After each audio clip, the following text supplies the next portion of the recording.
Oh, hey, Internet.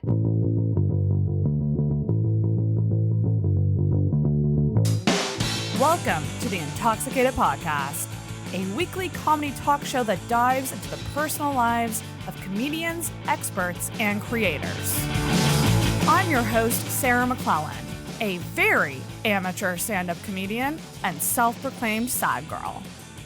Every week, I dive into who people really are, the good, the bad, and everything in between. It's the comedy podcast with a lot of heart. Feel hard and talk hard. This is The Intoxicated Podcast. Oh, hey, Internet. Welcome back to another episode of The Intoxicated Podcast. We are here, as always, with Sarah and Sarah. Hello, Sarah.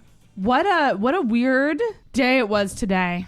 Did you know that you, Sarah McClellan, was nominated for, wait for it, Best Comedian? Holy cow. Really? Me? Yeah, you. I got nominated for Best Comedian in the Coast Best of In the 2021? Coast Best of 2021. What the heck? How wild. We didn't even ask for that. No one asked for that. No one. No one asked for this, including me. But you want to know what? Here we are. So should I guess this is very strange and it's very weird and unexpected. But maybe since I'm nominated, I should tell people why they should vote for me. You know, just because it's such an honor to be nominated. Yeah, you probably should. It would be the right thing to do. And I don't want those people who nominated me to think that I don't care about this. I really care about this. You tell them, girl.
Okay, well, first of all, Brandon Michael, a hard-working comic in this scene who's produced many shows at various venues in his time doing comedy, has also a very unique comedic voice and style.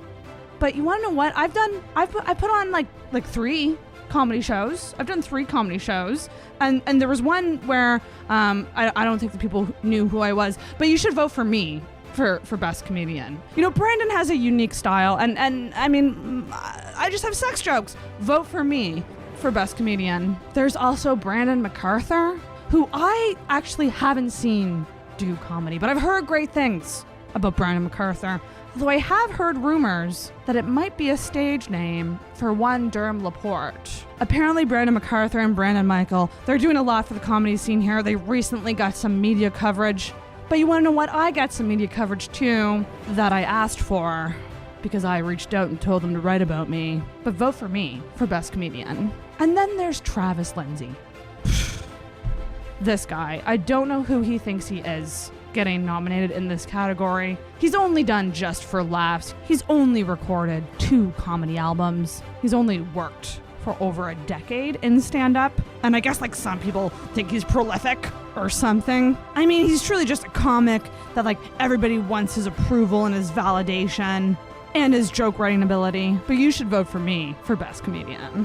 Then we have Hello City, which is multiple people got nominated. This is an improv comedy troupe who I have never heard one bad thing about. They've only come highly recommended by everyone who has seen them. It's actually insanely frustrating how unproblematic these sweethearts seem to be. I actually really regret having never seen a show and should probably do that soon, but vote for me for best comedian.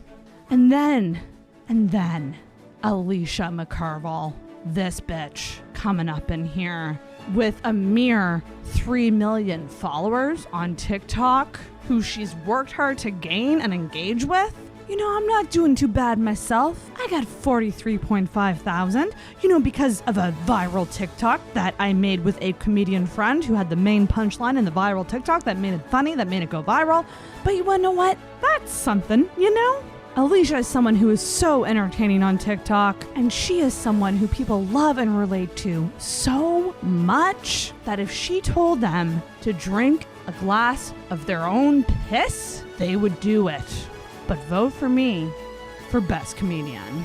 So guys, when you're voting for the best comedian in Halifax, Nova Scotia, pick the woman with hot takes on cum and vote for me for best comedian.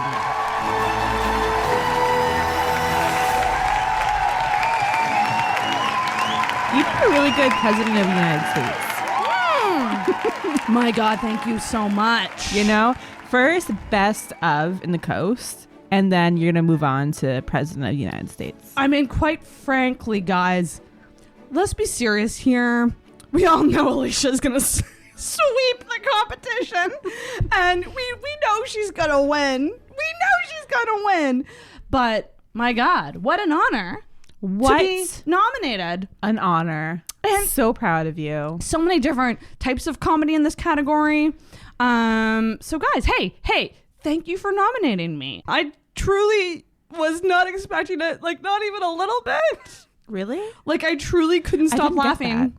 I truly couldn't stop laughing when I saw it because, as Sarah knows, I've been in a slump with stand-up, and I have been dramatic sad girl about stand-up for a while. I wouldn't say you're dramatic sad girl.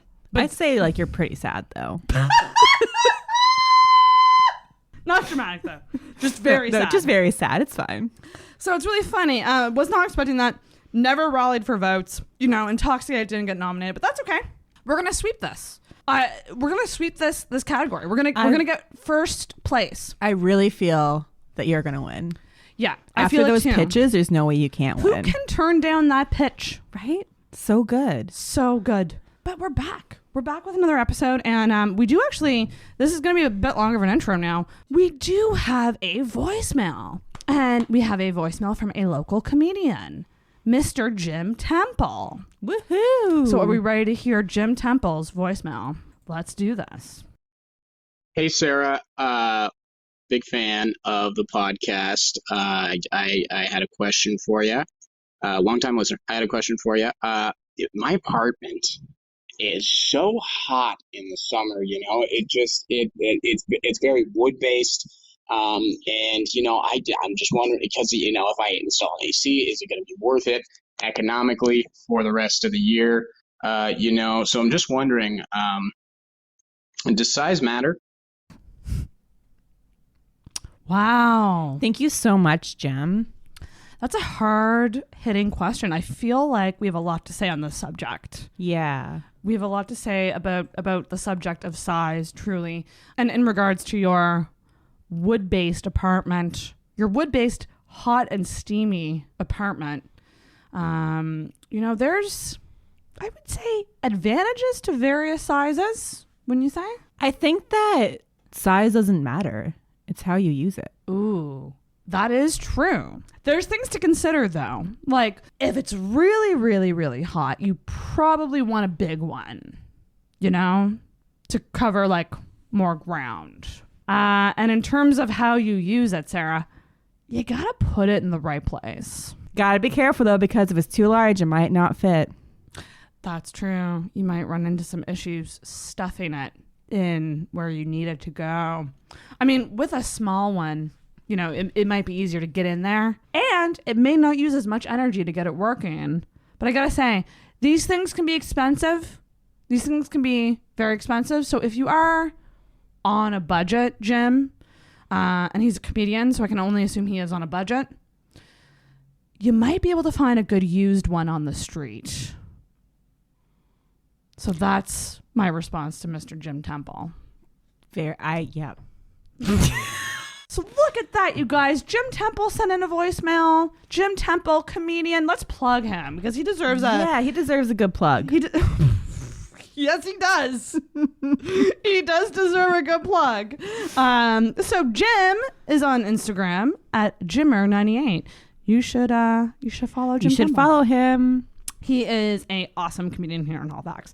Do you know who actually doesn't let size get to her? Who? Our guest this week. What? Yes. So we have an amazing guest this week. I absolutely love this lady. She is a big personality gal, just like myself. This week's guest is Miss Harley Pye. Woo woo. And you were here for this recording. This was a really fun one.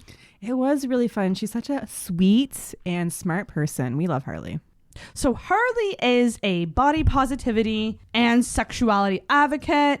I remember when we were talking to her to get her on the show, she was like, I don't really know what I am. And then I made her own being an advocate because she's so knowledgeable on like just the subjects of like body positivity and like sexuality and self-love and like all of that stuff. She's just a smart ass woman. She really is.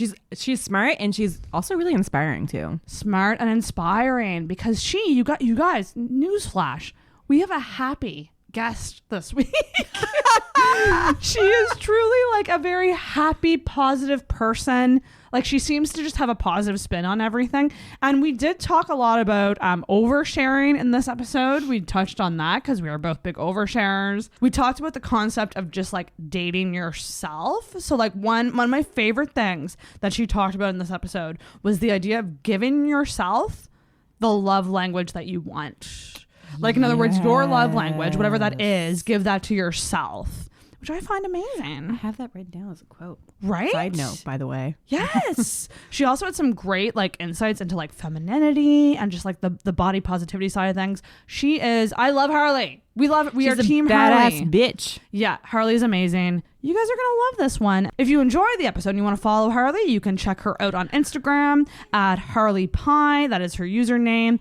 And guys, hey, follow Intoxicated on socials as well. Facebook and Instagram at Intoxicated Podcast. Do make sure to check out the video episodes on YouTube. Make sure you're subscribed wherever you listen to podcasts. Leave a goddamn review. We need reviews. That wasn't so bad, what I just sang just then. That was so good. I know. You deserve a record deal. It's almost like I deserve to be voted best comedian in the coast. Best comedian in the coast and also a record deal. Yes. Yeah. Subscribe, leave us a review, and you can send your voicemails and questions into us as well. There's links below to do that. But guys, this has been a monster of an intro. Let's just get to it. Enjoy this week's episode with Harley Pye.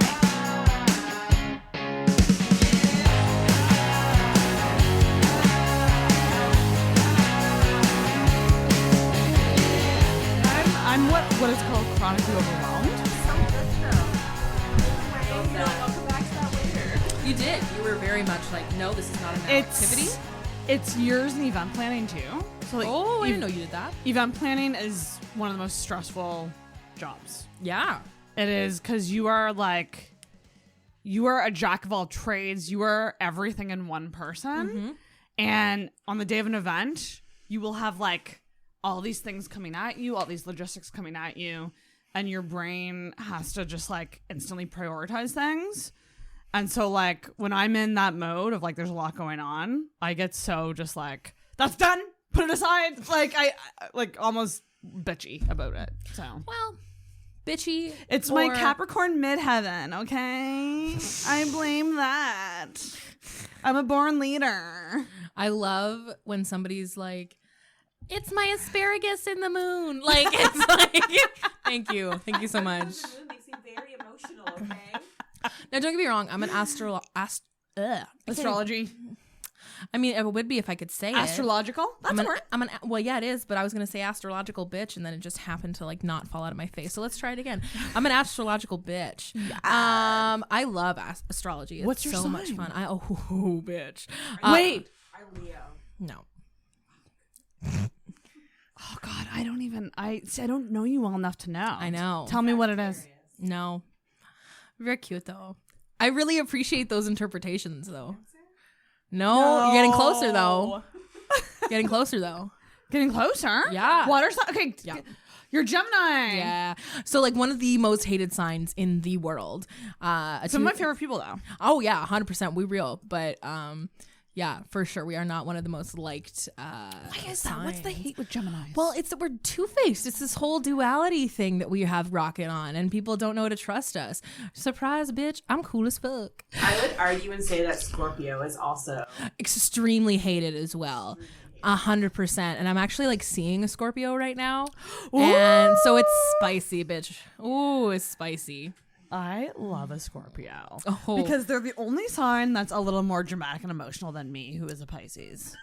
True. my best friend's Scorpio. I'm like, yeah. But like here's the thing. I'm gonna be reaching out to a TikTok astrology person to come love on. that. Because it's funny to me when people are so wildly against astrology. Like, why do you hate it? And Like, then why? you go, okay, but if it's not real, like Scott McLean is a Scorpio. Yeah. If astrology's not real, Scott McLean is a Scorpio. Like, just look at that. He's a comedian in the scene. He's very like hot-headed. He's very like, he is just a Scorpio. Okay. He's the definition of a Scorpio. And it's just like, I just find it funny because it's like, really what astrology is just like getting to know your personality. And I don't find anything wrong with that at all. And I think people who are threatened by it just don't know themselves that well. Well, and I would also argue as well that like people are just like, well, they're broad enough terms that like anybody could relate to them. Like, well, if you relate to them and you don't like it, that's your own fucking fault. Yeah. Like, Yeah.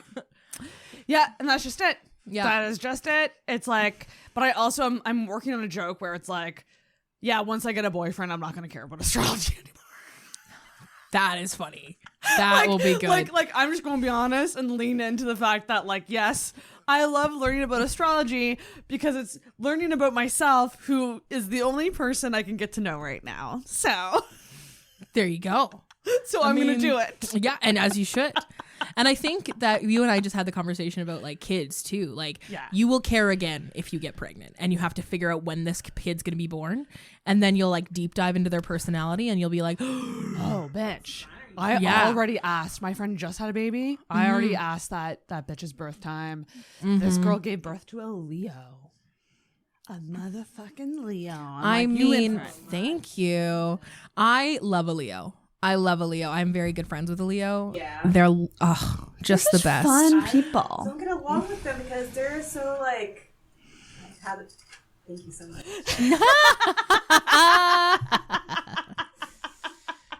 Now you were saying? She's the As I was saying, I don't get along with them because I'm the total opposite of Leo. So yeah, yeah. my personality's You're she's an Aquarius. Uh-huh. So Capricorn rising. So Okay. You're fun. I'm so fun. You're fun. You're fun. Oh my God. that's Sorry, so I funny. have a really shit time with Aquarians. It's not anything against you personally. I just I do had some too, really actually. shit experiences with Aquarian folk, and I'm like, because I'm they're good. detached. And guess what, bitch? I'm attached. I'm a full ass koala bear. Like, get with it. Like, I am too, though. I'm very attached for an Aquarius. Like, No, you're not, Sarah. oh no, get red. You don't open up easily. That's true. But once I do, Maybe attached is the wrong word. Well, yeah, because I think a detached person isn't someone who opens up easily. I think that like you're very kind and loyal, and like in that way you're attached. And people will probably open up to you, but you don't open up to people, and there's the detachment though, right? Like you're probably off in your own little world, which is nothing wrong with that. You just need to. This is the thing. Once you learn about people, and you're like, this is just how this person is, but I still enjoy spending time with them. Yeah. You just understand them more and how to navigate them. Then True. you can. It's good. Mm-hmm. You know. What a cold open this was. Yeah, I love for it though. real. I'm keeping all of that in. 'cause Oh, I loved gosh. it. I loved it. We're gonna get to this introduction here. I'm so excited for this. We've been talking about this one. for so long. I say this with like all these guests that I've recorded with recently, but this has been a long time coming, and it sure has. So this week's guest is a sexuality and body positivity advocate and an aspiring holistic sex educator. Welcome to the podcast, Harley Pye.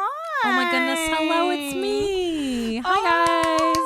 Oh my goodness. I've never been clapped in before. Oh my gosh. I love you to death. This is so exciting. Oh, I am very excited to be here. I've been asking you to be on the show for like A long time. a couple years now. And I don't follow up with everybody. No, and nor should you. And so you are like the sperm that penetrate the egg. How you doing, baby? Like all these people want Now to we're be gonna make a on. podcast, and it'll be our baby. Now we're gonna make a podcast. It's gonna be beautiful. We have Starbucks. I mean- because it is in fact an afternoon podcast. Correct. And I am hungover. I just Full came from honesty. work, so It's kind of good similar on you. feelings. Yeah, word. Although I do love my job, so there is that. I kind of want to get into that right away. Okay, let's go. Dive in. Let's go. Well, I mean, you're a very versatile person. You got a lot going on here. You yeah. work different jobs. You have all these interests, but you can we say where you work? Oh yeah, absolutely. we gotta plug them. I mean, so I currently work 2 jobs because I'm insane. I work full time at the NSLC as a product specialist, which means I know enough to make me dangerous about alcohol, and I also work as a part-time float host at the Flotation Center in downtown Halifax, and I'm super lucky to be there. Really cool crew there. Yeah. And what is the Flotation Center? So Yeah, we all kind of know what the NSLC is. yeah. You buy your booze there. Buy your booze, buy your weed, get you going. Yeah, so I at the Flotation Center, it's super cool. It's a sensory deprivation tank is what we started with, or what Lindsay started with a couple years ago. And now it's been this center that has like massage and acupuncture and dietetics. Yeah, and we also have like a sauna now, and we have 3 float tanks, which is super fun. And it's just about like reconnecting with your body and your mind and seeing how like connected you are, and making sure that you're taking care of yourself and resting yourself and making sure that you're good with you, you know? Wow. Yeah. We gotta go. Yeah, you got to come. Yeah. Do people fall asleep? All the time. But it's safe. You don't sink because you're floating. No. So what it is you know what the Dead Sea is? Like that really Yes. buoyant sea. Same idea, right? So you're super buoyant, salty water. There's about 1,000 pounds of Epsom salts in each tank and about 10 or 11 inches of water. And people fall asleep in there all the time. It's quite safe considering, actually. I had a gentleman yesterday who had a bunch of micro naps, is what he called them, and they were super cute. And some people just like fall asleep right in the tank. Oh my gosh. Yeah, have fun with it, you know. I was Live it, telling love Sarah it. before you came in last night, I was fucking coming off of the show, coming off of a recording. I was just amped. I was so sick to my stomach from drinking that I needed Skip the Dishes. So I ordered Skip the Dishes McDonald's. Love you. Opened Love up the app while I was laying down in full hair and makeup and clothes, and saw they're picking up my order. That's the last thing I remember. I literally passed out. Oh no. For not long, like maybe 15 minutes, but I woke up to like 3 missed calls and like the Uber delivery driver being like, "It's in your lobby, you're not answering." And I was like, "Oh shit!" In 6 minutes, I went, "Oh, he'll be here soon," and shut my eyes and was out. Incredible. New talent. Because my thing is I wouldn't have woken up. It'd have been on my doorstep the next morning and I'd been like, it's breakfast. Like, but yeah, that's wild. Yeah. I'm just an exhausted person. Yeah. But I also don't allow myself to relax. So this is why what you do intrigues me. Yeah. And I would love to book an appointment sometime and come in. Well, I mean, easy peasy lemon squeezy, yo. You can go on the website. Super I'm chill. totally going to book one. Yeah. Because a lot of people have told me, like, I'm a very ADD person. I'm very just overstimulated all the time. So, like, I think the only way that I can actually relax is to be in a dark room alone with nothing, with water and my mind, Yeah. and nothing else. And yeah, honestly, I have like a racing brain, very much like yourself. And I was super nervous to be in like a sensory deprivation tank because I'm like, what the fuck am I gonna do in there? Well, it turns out relax. It's way less intimidating than you think it is. Yeah. It's so much fun. Yeah, it's just a good time. I've been having a very like just a wonderful experience just working there and meeting all these wonderful people that amazing. Are prioritizing their mental health and their mental wellness. It's awesome. It's awesome to see. I love that places like this exist. And you can get massages there too. Yes. I would love a massage. I mean, who wouldn't? We have a fantastic crew there too. Yeah? Yes, they'll take good care of you. Oh my goodness gracious. Oh my gosh. So we got to talk about like how we met. That was speed dating, I think. Was it speed dating or was it just Geneva? Because let's be real, it could be just Geneva. Did you do the wing woman workshop? I did not. I'm a good enough wing woman as Because I know that I would have met you at the thing she did with Serena, where we got together and just talked about fucking. Yeah, we did. Round I circle. fucking love Serena. I just had her on. She's so great. I just actually had a conversation with her the other day and she was giving me some career advice, so it was super cool. She would be a great mentor for you. Oh yeah, she's amazing. She's incredible. Oh my gosh. So yeah, like we met through that and like stayed in touch. Yeah, we always kind of like kept in touch on Facebook and like Instagram and stuff because it was always like I always figured out what you were doing. Always keeping tabs on you, making sure you were doing well and shit. I think personality types like ours are drawn to each other. Talkers, oversharers. Me? No. Never in my days. Never in my days as a woman. No. Do you think oversharing's a trauma response? Because I've been reading up about this recently, and it's fascinating. I'd never actually thought about it that way. But I mean, when we were talking about earlier, Sarah, you were saying how you were a detached Aquarian and such, and that yes, you. And I was thinking about the fact that like. Sometimes what I do is I share a lot about myself, but not the most intimate parts. Yeah. So it's like, I fucked last night, but I'm not going to tell you how and how well. Like, right. It's that kind of idea. Yeah. And I think that that could be a trauma response. Not letting people letting people see enough of you that they feel satiated, but not letting them see the parts of you that you define as most important, and only sharing those parts with certain people. Because I think that's kind of like a deflection. Like if I gross you out enough, fast enough, that you leave me alone, sick. That is fascinating. Yeah. Yes. Yeah. And if I know that if you're going to respond to this in a certain way of like feeling gross, or like I can gauge then where you're at in terms of like what you feel comfortable with and like what you don't feel comfortable with, but you got to start the bar high. Like, yeah, no, that's really true. But it's also beating people to their judgments, right? Oh, 100%. So like, I would rather share more about myself and have people make judgments on that versus them assuming things about me. Exactly.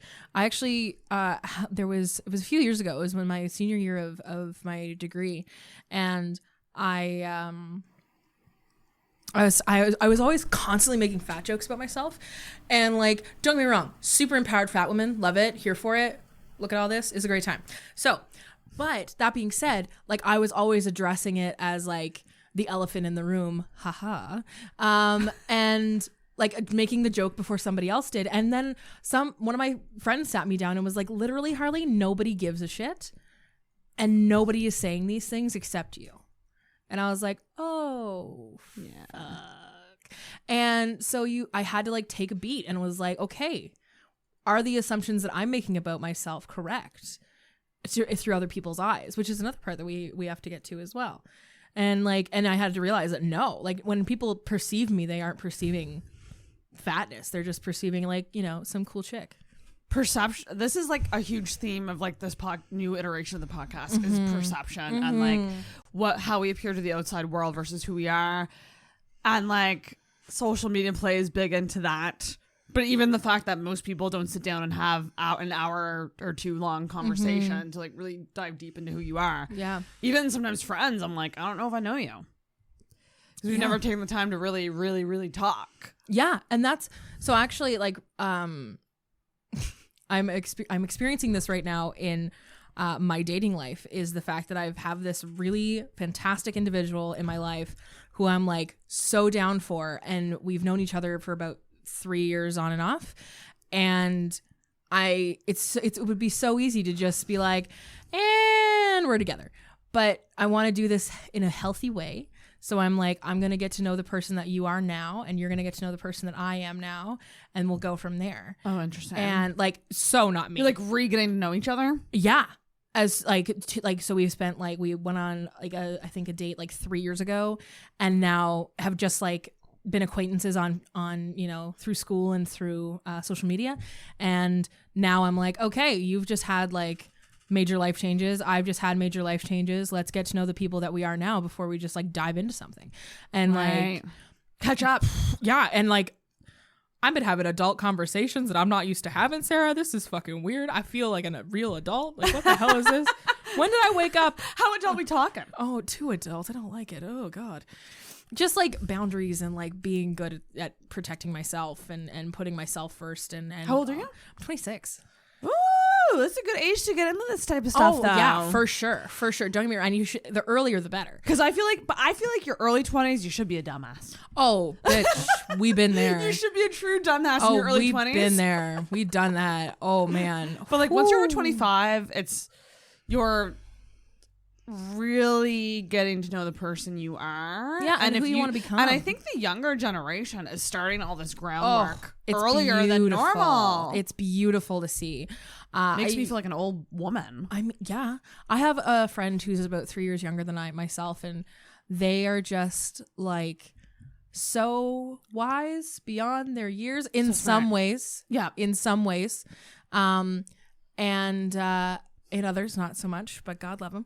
But like for the most part, they just blow me away with how great they are with their own boundaries and their own like knowing themselves, advocating for themselves and knowing themselves. And it's just really beautiful to see, even, you know, 3 or 4 years younger, to see people being able to do those things and have those conversations at such an age. I know that I wouldn't be able to do that at 22, 23. No, absolutely not. Even when I turned 30, I didn't really know. I didn't dive deep. Yeah, it's an important conversation. It doesn't, to have with but yourself. Also it doesn't matter when it happens. The important thing is that it happens at some point. For you. Exactly. Hopefully before you die. Fingers crossed. I try and have the bar before I have kids, because I don't want to pass on gross trauma. So like, ooh, do you want kids? We're figuring that out. Like, let me be real. I am a very maternal individual. Like, I could like mom the heck out of some chillins.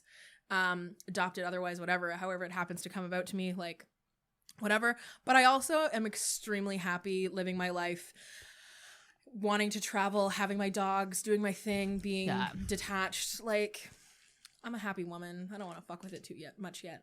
It's a big undertaking. It truly changes your life. Huge. My friend just had a baby and she's already posting statuses about its bowel movements. And I'm like, oh, wow. And I just go, welcome to this chapter in your life. It's not a chapter, it's a whole fucking book, baby. Yeah. Yeah. The book doesn't end. It's a whole book. And welcome to the shit show. Oh, man. Welcome to the shit Maybe that literal shit show. She should have a podcast just about being a mom and call it the shit show.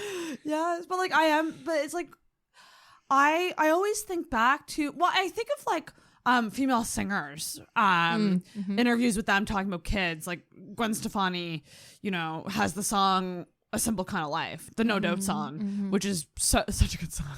But there was an interview with Katy Perry that back when she was like at the peak of her career, and she was like with Russell Brand and stuff. Oof. And she said, when I'm a mother, I just want to be a mother. Yeah. Although she's kind of not doing that right now because she's doing a Vegas residency and she just had a baby. But anyway, I won't hold you to that, Katie. But I agree with that, where I go, I'd like to be as fulfilled as I possibly could be in terms of career and like life experiences before I could dive into being a mom. Because I would really want to I wouldn't want to be the mom that like has nannies or, stuff like that. Because I just don't see the value. Well, I mean, I see the value in it. I misspoke, but I personally wouldn't want to do it. Yeah, and that's a personal choice for you too. Yeah. Like that, barring child abuse and neglect. Yeah. I think the way that you choose to raise your kids is just as much your own decision as how you choose to have them or not have them. Like, people have way too many fucking opinions about other people's children, and you know what? Don't get me wrong. Sometimes kids are bitches, but for the most part, you just gotta let kids do their thing. They're 9 times out of 10 they're pretty great. I used to work with kids before I did all this selling alcohol and adult stuff, but yeah, no, it was super fun. Love those guys. And I mean, you're young. You're 26. I'm just little. I love late 20s. I wish I could go back to late 20s. Yeah, it's pretty great. I'm liking it so far. Right? Because it's like you're having fun. You're learning about yourself. It's a good mixture of fun and learning. I feel like the most myself that I have been in a very long time, which is really cool to hear. Hear myself say, sorry, I should say. Yeah. And I just feel really in touch with the woman that I want to be and want to become, and I'm like super thankful for that and like here for it. So I'm just trying to like cultivate on that particular emotion and like propel myself forward with it and be like, okay, so if I want to be the person that I want to be, what does my life look like? How do I what job do I have? What does my living situation look like? What is this, what if I'm going to build my life, what are the building blocks and how do I get there? How do I get to the life that I want to? Yeah, because I deserve it. You're putting yourself first. Truly. Yes, bitch. But that's a hard thing to do. I had no choice. High key. That sounded really cryptic. I'm so sorry. Cut that from the podcast. No, I love that. Wait, what do you mean had no choice? I want to know. I mean, I just got into a friend fallout, and I didn't have anybody else to put first except for me. I didn't have anybody except me and my dog for 3 months. Like, that was it, bitches. We was at bare minimum. And don't get me wrong, I did have people in my life. Don't get me wrong. Like, I just had my major support system kind of fell through, and it was shitty. But yeah, it sucked. But I had my dog and it was fine. But like, that's what I mean when I've talked to you about dating myself, when I've talked to you about romancing yourself. Like, these are skills that I had to develop for me because I had to show myself the care that I was giving others. And I didn't have the time to expend that energy on others. So I looked to the nearest person that I could expend them on. That was me. And you want to know what? That's fine too. Doesn't matter how it happened. Right? It kind of sucks that it happened that way. Because I had the same thing. Was this around lockdown that you lost friends? Or was it? Yes. Yeah, it was during the pandemic. It was more brutal. Really, yeah. Because, it was rough. Because really, the lockdown made most people be more alone. Absolutely. So then on top of that, to not only be alone because of COVID restrictions and like not being able to physically see people, to then lose friends emotionally is an added boom to your fucking psyche. Yeah.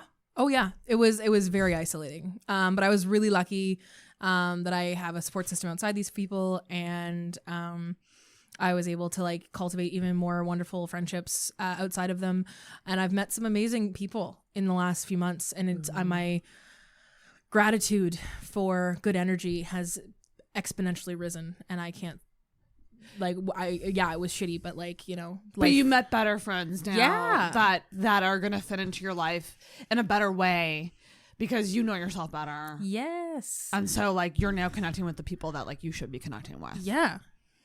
It's so funny when we're like young and we think so-and-so's my best friend. She's always going to be my best friend. And it's just like, bitch, you wait. You're going to go through multiple friend purges of like purging through friends. And I got to say, it's more painful than breakups, I think. Oh my Losing God. friends.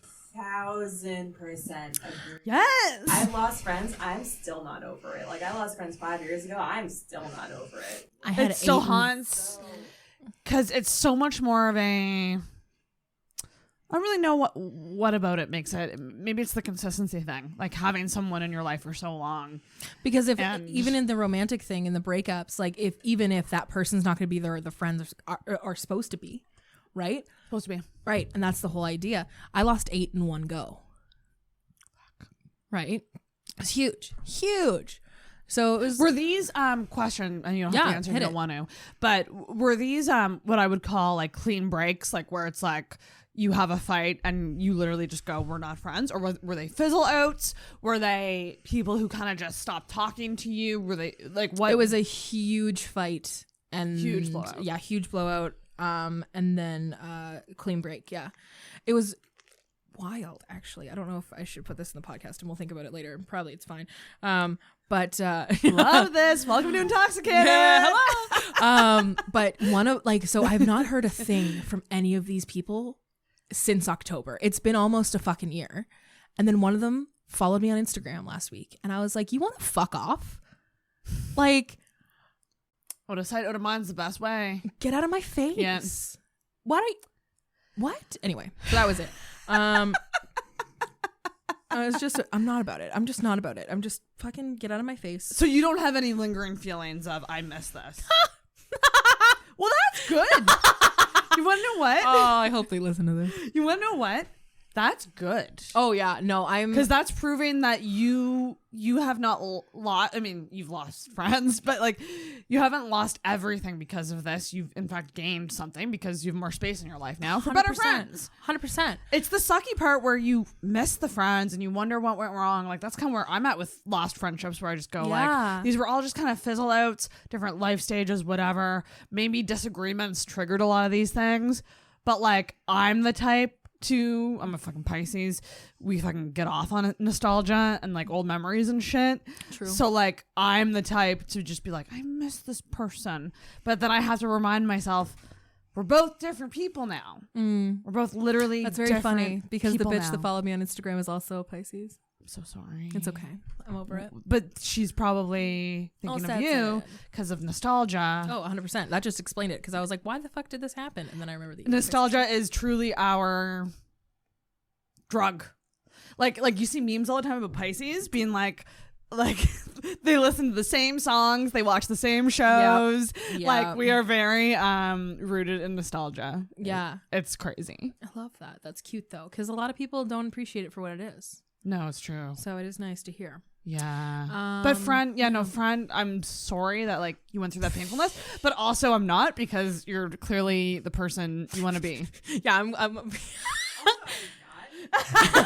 Also, I take back everything I just said. Good friend breakup. Great job. Glow up. Glow up queen. Hello. But yeah, no, for real. Like it's just been like a really beautiful time being able to be like shedding some skin. Yes. So, funnily enough, before I worked at the Float Center, I'd actually gone in for an Akashic reading. Now, What's if that? I see, and that's the thing, is I don't know enough about it to fucking sell it to you. Say that word again. Akashic Akashic reading. So they open up your Akashic record and they have spirit guides and they tell you about things. And so like, I'm going to be real. I fucking am into this shit. I love this shit too. I Harley. love it. And all the haters can fuck themselves. Go fuck yourself. All the haters can Let fuck people themselves. have joy. Yeah, we're that's allowed right. to be into this shit. That's right. And let us have fun with it. God damn. Anyway, so this Akashic reading. So I don't know a lot about it other than I've had mine done. And it was right before this big blowout that happened. And the person that did it said that I had a snake spirit with me. And I thought this snake spirit was telling it's supposed to help you with transition. It's supposed to be shedding skin, right? That whole idea. And so I thought it was helping me like with a academic endeavor that I was going down at the time. But no, this shit happened, and I was like, oh, it's a totally slippery different snake, thing. baby. Like Sneaky. Yeah, it sneaky snuck up on you. sneaky snake. Oh shit. Oh my god! Do you ever just think about that old YouTube video of the guy with like the hat and his I'm a snake. Yes, I'm a I know that. snake. I know that one. Oh my god, man, That's wild. So and were they specific, or like was that reading a good experience for you? absolutely. I mean, I'm into like all that stuff. Tarot. I was gonna get a Reiki massage done this week at Pride Beauty Lounge. Shout out. Oh, Reiki massage. Yeah. So I have not had this done yet. So but I have friends that have, and they have experienced it, and they were like crying. They loved it so much. I want There's one. tarot red done in it. There's like some other cool shit that I don't. Again, I'm excited to go and do it for myself. Can we go together? Bitch, yeah, let's go. I think we should have a self-care weekend where we do that. We float. Yeah, We eat I mean, ice cream. you're gonna be tired. I haven't had ice cream yet this summer. Who the fuck?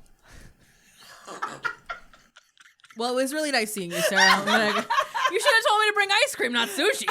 Jeez. I've been on a journey, but I mean, yeah. we can pause that and talk some more. This is something for the therapist. Oh god. Oh yeah. Well, maybe I can help you in a few years, but not right now. Please keep my number. I'll be your first client. I'll be an early adopter. Excellent. I'll give you a discount. It'd be great. So you did this reading, and what else happened in the reading? What else did they go into? There was a couple other I'm trying to remember now. It was quite a while ago. There was something about a wolf spirit that I was particularly like aligned with. And there was a shaman spirit that was with me, and it was sent by my grandmother. I don't know how I feel about this. It's not even the fact that like I'm sharing it or anything. It was just like, it's so odd to me that, and like a shaman spirit she had told me was like quite powerful and like, and is guiding me because I can be a little bit of a loose cannon. And I was like, nah.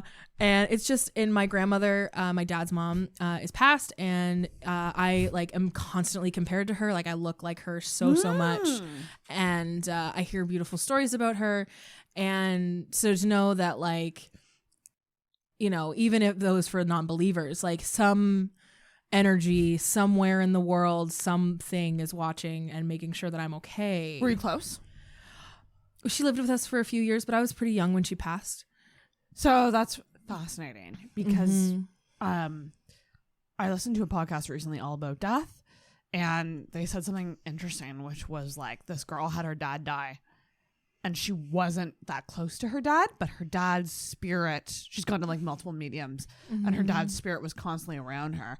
And it's because if a spirit is sticking around, it's almost like an unfinished business thing, or like we didn't have enough time together in this life, so I'm gonna guide you and be around you a lot as a spirit. Yeah. Which is fascinating. Yeah, it's super cool, man. And she told me a lot about, there was something about another death in my family having a lot of darkness shrouded around it, and like a lot of mystery and misunderstanding. And I was like, oh, I'm just Harley Pye. I didn't think I had fucking mystery and intrigue in my past, but okay. But yeah, it's just really cool. What was the other thing? There was something else, but I can't remember right now. That's wild. Is your grandmother the only close person to you that you've had pass? I think so. Yeah. Real close, probably. Yeah. But yeah, no, death is one of these things. I have a really, really good friend of mine who's looking at becoming a death doula. Oh my God. I want to talk to one of those. Yeah. Super interesting, right? Yes. I follow a couple on TikTok. Yeah. So cool, man. I fucking love TikTok. High key. I love TikTok too. And it's not even like I could spend hours on there doing fucking nothing. But I love the fact that I can open it up and learn something of the day and then be like, I did it. I did the thing. And you discover such interesting people doing cool things like death doulas. I never knew that was a thing that existed. Right. Until TikTok. Yeah. And like people teaching other people about death, like that's something that like for me is such a deep issue, is the fear of death. Really getting dark already. I mean, let's fucking go, Bo. We missed a segment. We gotta get into the segments. Oh my So- god, we didn't got into segments. I mean, yet. but this Jesus is H. the joy of a great podcast It's true. is that this is where the conversation goes. It's true. Assumptions. So Yeah. What are your assumptions about me, Sarah? this is interesting. I have a couple. Don't punch me in the face. Ow. Okay. I think I'm right on probably all of them. All right, go for it. But I mean, if I'm not, please tell me go for it. that you're an open book. fairly, yes. Although you did say something interesting earlier about how you're open but not too open. I did creep you a bunch. Me? And mind you, this is just social media perception, but you seem extremely happy and confident. That's so cute. I'm glad. Is that true? Let's dive into that. No. No. You are wrong. Oh, you are wrong. I would say that you're not wrong, actually. Oh, good. I'm glad. I love being right. Jesus Christ.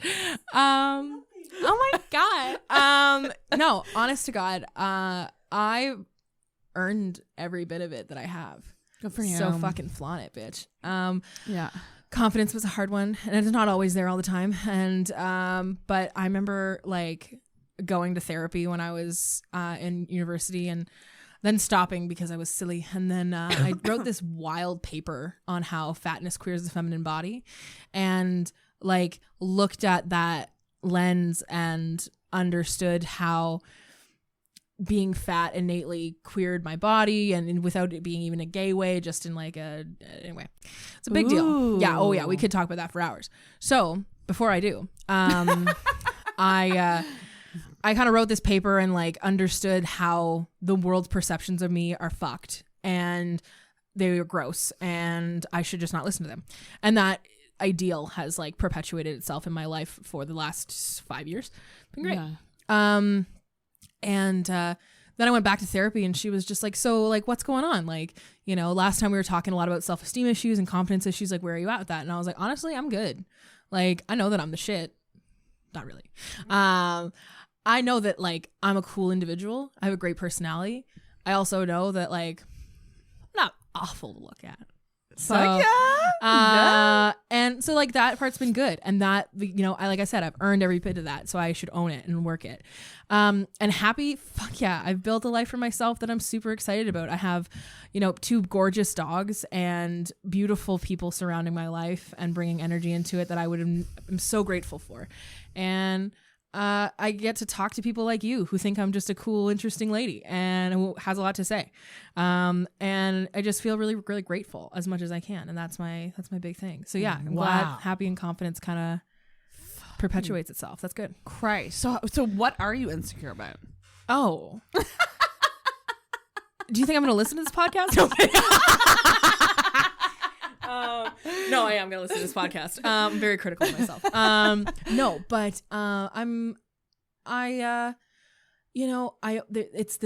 it's moved on from this idea of not being attractive or not being smart, because I know I'm smart. It's now perpetuated itself and like molded it into the idea of being enough. This idea. Oh, okay. Yeah. And enough of something, when in reality, whatever you have enough of it because it's you.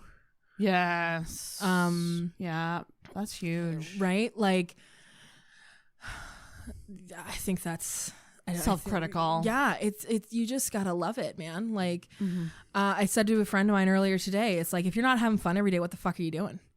Like, this is exactly it. And that's too all many I'm of trying us, to do. Like, don't have fun. What the fuck is that about? What, like, we should do one fun thing every day.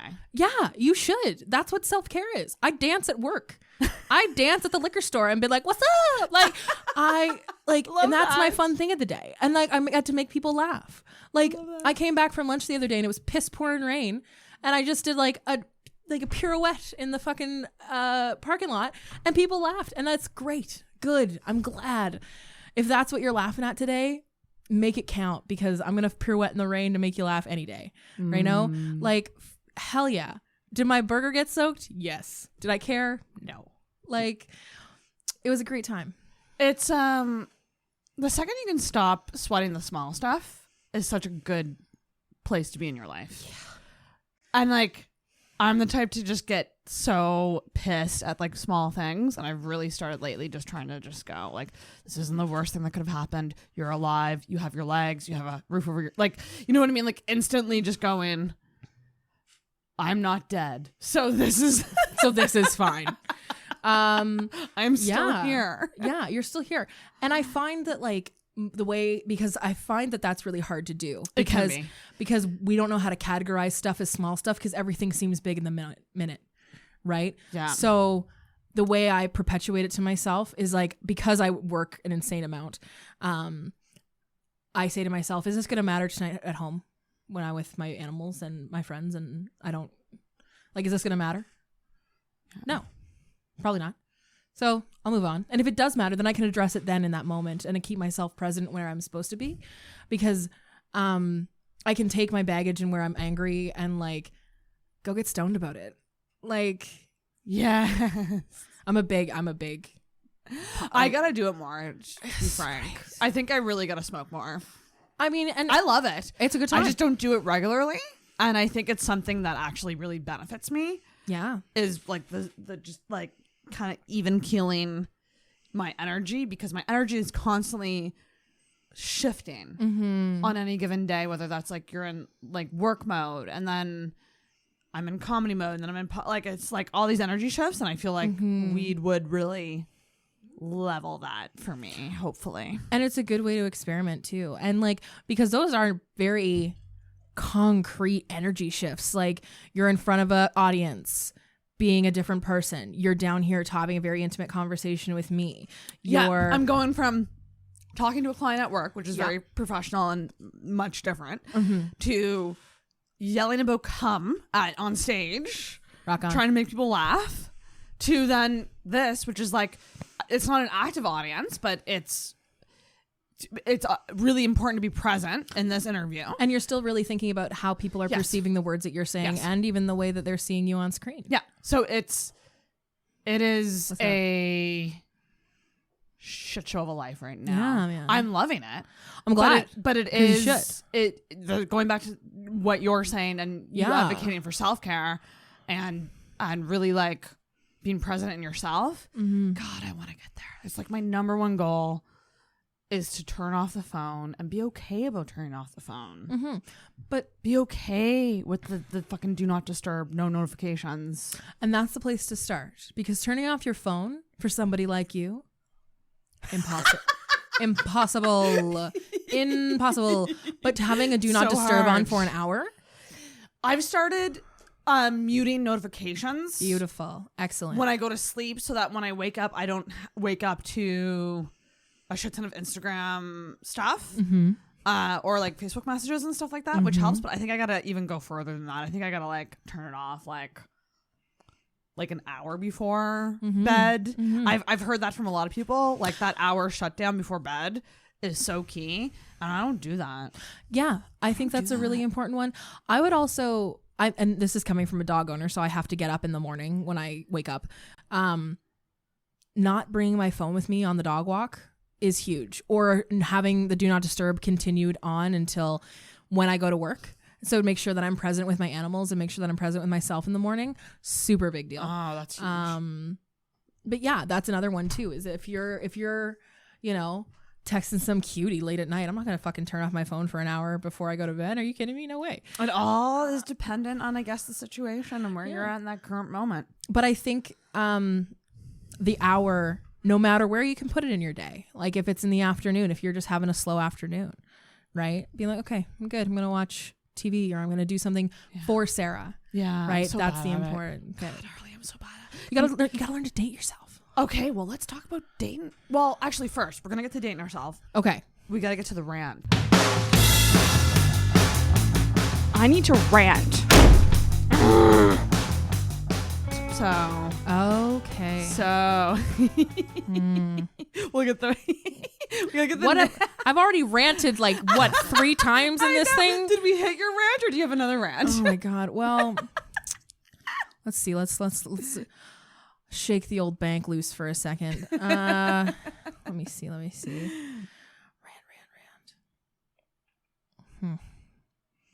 I don't think. I think probably another one will come up. Yeah. Oh, well, no I doubt. want to go back to what you said about you said fat. Being fat. Did you say queerizes? Was that a word that you used? Queers. Queers, the feminine body. Yeah. Can we talk about that? What's that? 100%. I can rant about that. Yeah. That's cool. Yeah, there's your rant. There's my You rant. wrote a whole fucking paper about I it. wrote a whole paper on it. Let's go. You can't write a paper on something you're not fucking passionate about. It's true. It's true. So let's get it.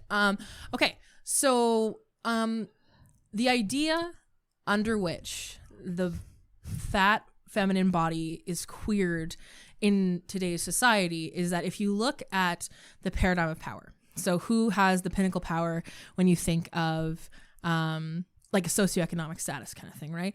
When we close our eyes, we're picturing cis, hetero, white, male. Yeah. And so when we we have to think about the feminine body, so like make it a woman.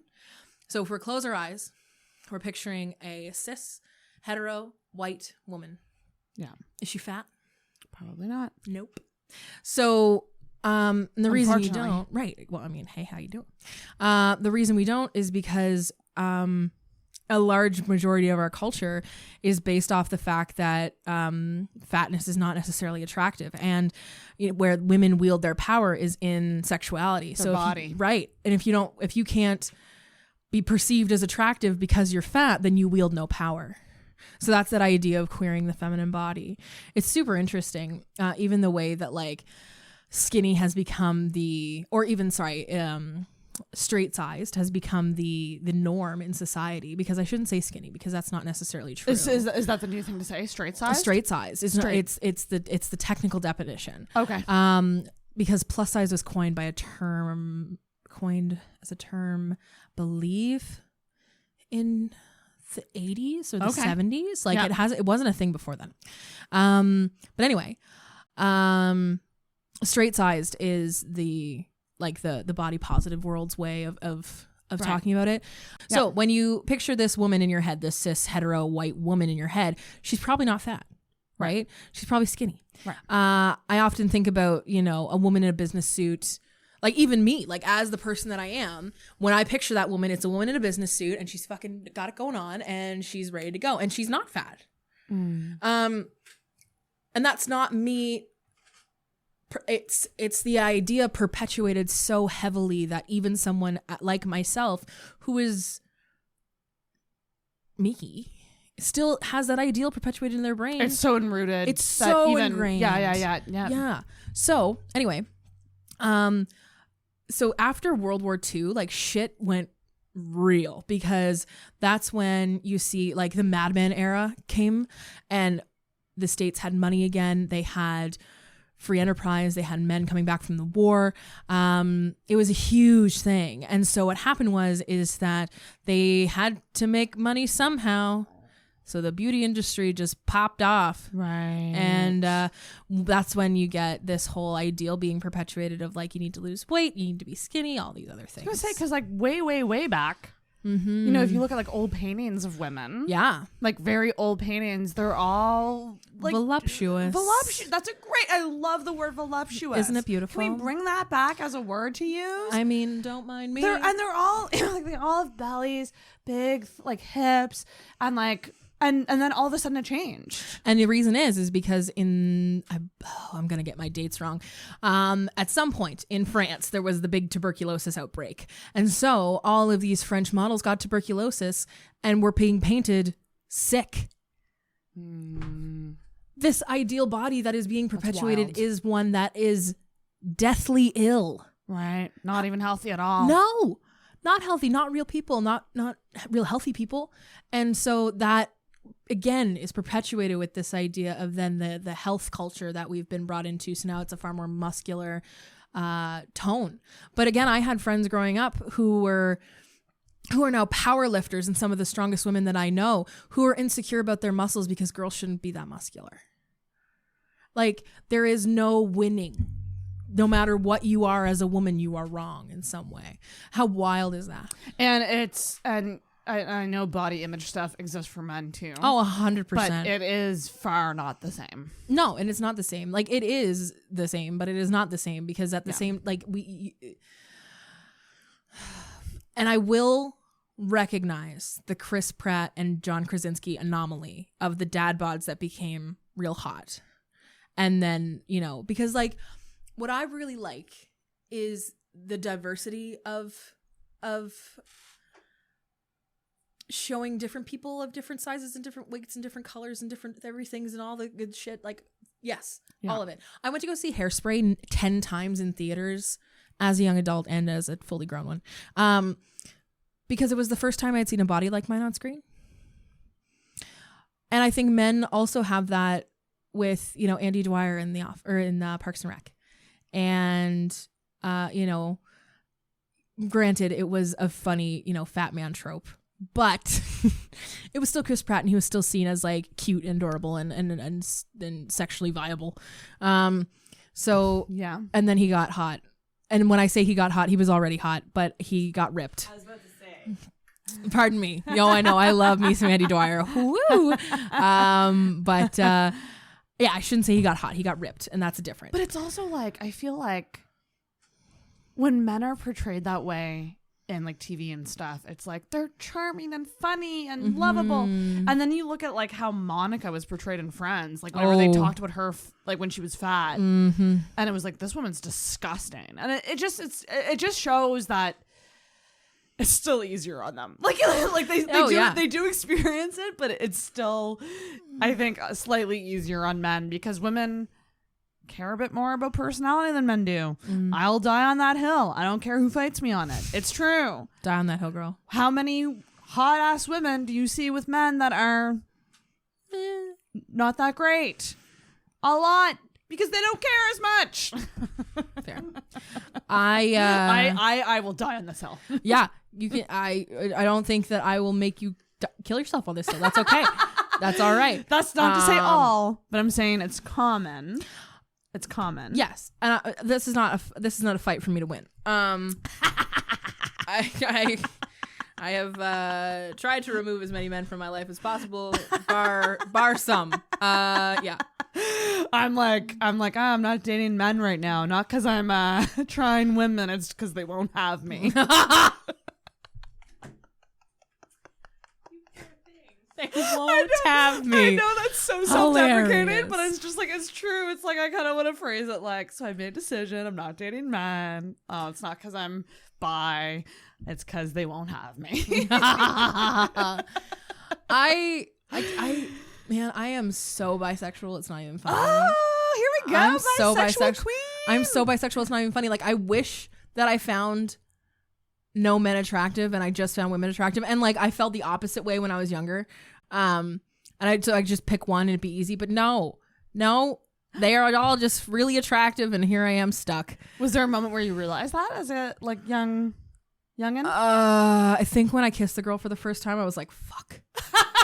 Shit. Like, I'm in. Here we go. And they're just beautiful creatures. They are. Women are beautiful. Anyway, yeah, it's great. Love women. Women are great. Yeah. Was that a big thing for you? Like, kind of figuring out that you were bi? Like, did you, like, was it a struggle at all, or were you just like, this is just me, and this is just who I am? I think. Like, I think I accepted it way before anybody else did, because I think I surprised the fuck out of all my friends because I was so boy crazy for such a long time. Shit. Yeah. I don't think that anybody, like, everybody that knows me now knows that I'm pretty fucking queer, and that's another word that I use pretty freely. Queer, yeah. Just because, like, who fucking cares? And it's this one word that describes everything that I am, so it's chill. Yeah. Queer is just another word for fun and open-minded people. Correct. The best people are queer. In one way, shape, or form. But yeah. That's right. Yeah. And no, I like, it was very much all right, cool, this is what's up. Like, it was never a really big Big deal. Not, you didn't like fight yourself on it. No. No. Pleasure is pleasure is pleasure is pleasure. It doesn't matter where I get it from. Did you have like a coming out thing, like where you sat people down, or were you just like, that's just who I am? It was while I was in university in Sackville, New Brunswick. I sat my group of friends down there, and I was like, so I think I like girls, guys, and they were like, okay. And then I sat my mom down, and I was like, so stuff and things, and she was like, are you sure? And I was like, yeah. She was like, okay. Like, it really wasn't that big of a deal for me. Like, I was always told growing up, like, you can be anything you want to be. You can do anything you want to do. Yeah. Oh, no. I grew up in a really supportive household in that endeavor. But yeah, no. It was never a really big issue. I was really excited about that. What about your dating journey? Because we kind of met through Geneva, who's a matchmaker. Oh, girl. So, like, what is your... Like, just give us the rundown. Of, like, your dating history, how you date, Very the single. challenges, the challenges with dating. How,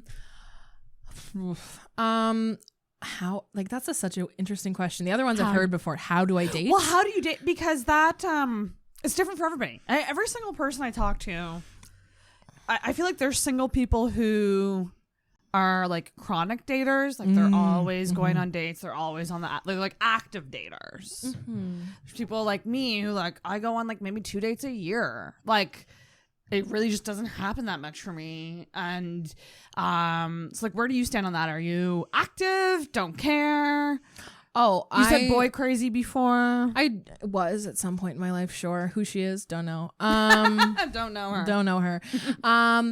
No, I love people. I'm one of those people. Like I work retail, which I don't love, but that's fine. I do love meeting new people though. That's one of my favorite things. And so, I don't know if I'd say chronic, but I would say active. Okay. I like going on dates. I like meeting new people. I like trying new things. So like, yeah, that's what it's all about, is making connections, making new friends. I have met some of the best people ever on Tinder. Really? I met my best friend on Tinder. Yeah. One of my best friends on Tinder. Oh, shit. Yeah. Yeah. Super fun. That started as a date and just ended with friends. Yeah. We were so we were like, all right, let's meet up for a beer. And so we did. And then we were just like vibing. We were having a great time. And then we were like back at her house. And then we kind of looked at each other and we were like, nah. And then we were like, all right, let's be friends. Like it was just really easy, really simple. My God. I had that with a friend too. A Yeah. guy friend like a long time ago. Yeah. Same thing. I think like we kissed once and then just went, no, we're friends. That was it. I've straight up been in the middle of sex and looked at the guy and been like, all right, you can get out now. We're going to be friends. And he was like, okay. I like that though, because that's literally going, it's nothing against you as a person. It's just physically we're not vibing. Yeah, it was just one of those Nothing wrong things. with It was that. just like, no, it's just not going to happen tonight. But you're a cool guy, so I'm going to be friends with you. Yeah, it was super fun. Super fun. Wow. So, okay. I'm like kind of going back to assumptions. Yeah, Are you hit like it. a very sexually active person? Are you like always getting it? Getting it when I can. When I can. And when people give it to me, yes. Is that something that's like an active thing in your life? I mean, right now? Yeah. Not so much. I guess. Yes. I guess one could say yes. Yeah. But that's another thing too, and that's just an interesting thing altogether, is like what everyone's definition of active is. Because for me, I'm like, I did it 3 times in a year. I'm a big slut. Woo! Should I isolate that clip? I'm a big slut. Okay. Is this an off-topic topic? No, nothing is off topic. It's if I text you later and I'm like, hey, this thing, that'll be it. No, it's not off topics. I get laid a lot. Yeah, I like it. Oh fuck yeah! There you go. I love having sex. It's great. Yeah, and I'm good at it, so why not? Fuck yeah. I love sex. I'm High trying. sex drive. I have a hormone imbalance that makes me horny literally constantly. Oh, and it's a hormone imbalance. Yeah, so I have PCOS, which is cysts on my ovies. So it inhibits my progesterone and estrogen, and my testosterone's higher than normal. That would do it. Yeah. So I'm a horn dog constantly all the time. It's great. Really? I mean, I'm a very lot of fun. jealous. We should switch bodies so you can experience what it's like to feel nothing down there, even if you were to sit on a Theragun. I'm okay. You're like, I'd rather die. Not die. But would prefer this. May more seriously injured. That's awesome. Yeah, no, I'm just a really. Now, don't be wrong. We all have our dry spells. Yeah. But We all have our different definitions of a dry spell. correct. I have was my fine, dry fun. spells. But yeah, no. For the most part, I like having sex. I enjoy it. Other people seem to enjoy it too. So. And do you, when you date people, or like if you're dating around, are you very like, are you someone who like has an intention going into dating? Like, This is such an interesting question happening for me right now. I'm looking for casual, so I'm gonna tell this person that I'm looking for casual. Or yeah, I guess it's dating with intention. Do you date with intention, or do you just kind of see what happens? Oh, that's such a loaded question right now. So, my current thing right now is that I am seeing someone, but we are not officially dating because I don't want to fall into the trap of just like being together without really knowing each other that we were talking about earlier. Okay, what's the difference between seeing someone and dating? Seeing is non-exclusive. Dating is exclusive. And for me, that's my definition. I like that. So Yeah. we're seeing each other, but we're not dating each other, because I also have a very fun sex friend who, until I know for sure that I want to commit to this individual who I'm getting to know, Yeah. I'm not, like, the way my brain works is I'm not going to cut off my sex friend because that's silly, because I like the way they make me feel and they like the way I make them feel. And why would I put that on pause and not feel good For potential. And but what's lovely is that this sex friend knows about this person that in my life, and they're like in my corner. They're like, if you want to date this person, let's fucking go. I want to see you happy. I want to see you like committed if that's what you want. And so they've been extremely supportive, and it's a beautiful thing. That's amazing. Oh man, I couldn't ask And for a better also, sex friend. like, good for you for like setting the terms and being yeah, like, well, that's these this is adult what it is. conversations that I'm having recently. and like, can more people should just have these conversations, because I think that this is where like miscommunication happens with dating. This Oh, is I where, know. like, feelings get hurt and shit, and it's like there's nothing wrong with being like I'm someone who tends to I assume non-exclusivity until it's said Yeah. explicitly. So yeah, it's good to know that like this is the terminology. So like seeing someone is the least serious thing. Dating is the next. And that's just my terms too, right? And that's the terms that I've agreed on with the people that I'm interacting with. And somebody else might have different terms and different parameters for those terms. Some people can't even talk to two people at the same time on Tinder. Like it's crazy. You're like, that's not me. Talk to two people at the same time? Yeah. Oh, honey, we juggling here. We got it going on. We got 6 at a time. Just fucking. We juggling. We juggling here. We juggling, multitasker. Oh yeah. But I will say that like when my attention is on someone, it's on somebody, and like whether it be in the moment or whether it be in a committed thing, it's all about them. Oh, that. Yeah, because it's important that people should feel appreciated and loved. And Do you tend to be monogamous or no? Oh, that's a good question. I don't know. I love that answer though, because that's okay to not know. I don't know, because I am having this really beautiful time seeing and sexing these people, and then on the same breath, like, monogamy sounds cool, but on the same breath, I've also been in a poly thing that I just don't know if the parameters are right for me. Like, I'm just down to clown whatever that means right now. Do you get attached usually? Do you ever get feelings and like get hurt? Oh, 100%. Oh, girl. Ooh, the feelings are real. Oh, the feelings are real. To put it in perspective, there was a guy that I used to work with. He's so funny and dry and just truly a gem of an individual. But anyway, I was like this is when I was younger, a couple of years ago, and I was like getting all excited about this boy and like doing the most. And he was like, Harley, you know you're boiling, right? And I was like, I'm sorry. And he goes, like Boyle from Brooklyn Nine-Nine, you're boiling. Oh, Boyle. And I was like, at the time I had not watched Brooklyn Nine-Nine, so I had to go and watch it. And I was like, you know what? You're rude, but you're not wrong. I love that. You're an asshole, but you're right. Yeah, right. Oh yeah, no, that was his thing. He was always an asshole, but he was right. Yeah. Jerk. So when you fall pretty hard. I tend to. Yeah. Yeah. But maybe it takes a little bit to get there. Mm-hmm. And I am just you have fun with getting there. But once you're there, you're very in. much. And you can have fun when you're there.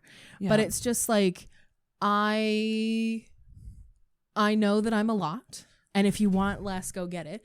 But which is my new favorite like TikTok thing. Oh, I love that. I know I'm a lot, but I also know that I'm a lot. I can give a lot, and I want to make sure that you're worth it before I do. Love that. That gets. I need to ding the bell more. Aw. I haven't been dinging the bell, but there's been so many ding moments already. But like, You ding that bell. that's a lovely way to look at it. I'm like, oh my gosh, yeah. I know I'm a lot, but if you want less, go get less. That's great. Yeah, I don't know where. I think it's been on great. like TikTok and Instagram recently, and I'm like, yes, because like I've always like not talked down to myself, but it's always been like a negative that I'm so much, and it's not a bad thing that I am this vivacious, wonderful, bubbly human being, and I'm loud and I'm exciting and I am extra as fuck. But extra as fuck is fun. Extra as fuck brings you joy. And if that's what brings you joy, aces. I also think that people who are perceived as a lot, they may not date or they may not have as many relationships as other people, but when they do, it's probably It's more real. secure. Yeah, oh, yeah. Because we've set standards so high, we know ourselves so well, and we won't settle for less. Well, this is also for me as well. I've been picking apart my brain, and even in this conversation, and it's like, is that being extra? Like what we talked about earlier about, giving a lot of yourself and like revealing a lot about yourself and being open, but then keeping those like really minute details and really intricate, intimate things to yourself. And so it's like that battle back and forth of like sharing yourself so that other people are appeased kind of thing. Yeah. And so with dating, it's like, here I am, here's what's up, I'm a lot and I'm extra. And if you're not cool with that, like there's the door. If you can't hang, there's the door. And I think that like people who tend to be like those louder personalities and all of those things, it's a coping mechanism. It's a way to like shield yourself, and to be funny and then to be like heckin' sad behind the curtain, like putting on a show for people, whether that be like I work retail. I slap on a face every day. Hey, how the fuck are you? My name is Harley. I'm the product specialist. What can I do for you today? That's a shit face to put on. It's a mask. And so when you take that mask off, you don't have the energy, or at least I don't have the energy to mask who I really am anymore that day. So if you're getting me, you're getting the whole me. So buckle up, buttercup. Would you say that it's like with you, what you see is what you get? Or I'd not? like to think so. Yeah. I'd like to, I mean, you're seeing a lot, so you're getting Then a how lot, do we? bitch. This is my thing though. How do we make those close relationships feel special if we're sharing everything with everyone? It's because it's what you're not sharing with everybody. That's what you share with them. Yeah, and I also think too, it's versions of yourself. So like, yes. I always say that like roommates and boyfriends are the people who've seen me without makeup, with sweats and chill and like binge watching shows. Like I'm not a chill person. So if you see the chill side of me, That's a big deal. We're close. Yeah, exactly. And that's not the side that I usually show other people. Exactly.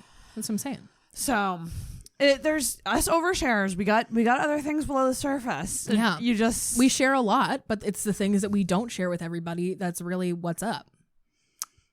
so true. Yeah, man. How do you know what to share and what not to share? You don't. You don't. That's the You just say the thing and then you go, I either regret it or I don't regret it. Because the thing is that depending on what you're saying, given the audience, given the time, given the everything,